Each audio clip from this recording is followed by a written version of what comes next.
नागपूरमध्ये याच्या आधी मी आलो होतो, पण ह्या सिनेमाच्या खूप चांगल्या आहेत. एकतर म्हणजे सचिन सर आणि त्याची संपूर्ण फॅमिली हे अतिशय म्हणजे सिनेमाला किंवा सचिन सरांनी जो ध्यास घेतला तो सिनेमा करायचा त्यामागे अतिशय प्रभावीपणे त्याची उभी राहिली.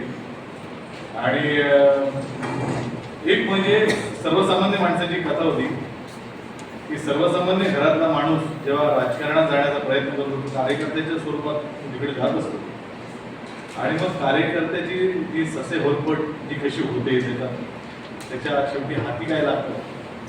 अथक परिश्रम करून पक्षाच्या मागे उभं राहिल्यानंतर बरोबर त्याला काही मिळतं का. त्या कार्यकर्ता शेवटपर्यंत कार्यकर्ताच राहतो, कार्य करतच राहतो. त्याच्यामुळे शेवटी त्याच्या हाती काय लागतं. मला असं वाटतं की ना हा सर्वसामान्य माणसाच्या घरातली जी माणसं आहेत, जी मुलं आहेत त्यांची, विशेष करून तरुण पिढी जी आज राजकारणाकडे एका वेगळ्या नजरेने बघते. आणि सगळ्यात महत्त्वाचं मला असं वाटतं की ना आजकाल म्हणजे आम्ही ज्यावेळेला सिनेमा करत होतो त्यावेळेला आम्हाला 2 वर्षापूर्वी आम्ही शूट केलेलं आहे.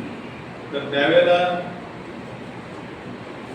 एखादा माणूस दुसऱ्या पक्षात जातो की इतरांचा उपयोग, मग अख्ख्या पक्षाचं पक्षांतर होतंय हे फार त्यावेळेला बघायला मिळालं होतं. तर कदाचित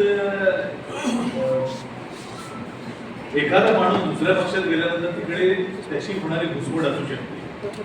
तिथे त्याची जागा घेणारा कोणीतरी पक्षश्रेष्ठींचा कोणीतरी खास जवळचा माणूस असू शकतो. ते ह्या सगळ्या गोष्टींवर भाष्य करणारा हा सिनेमा आहे.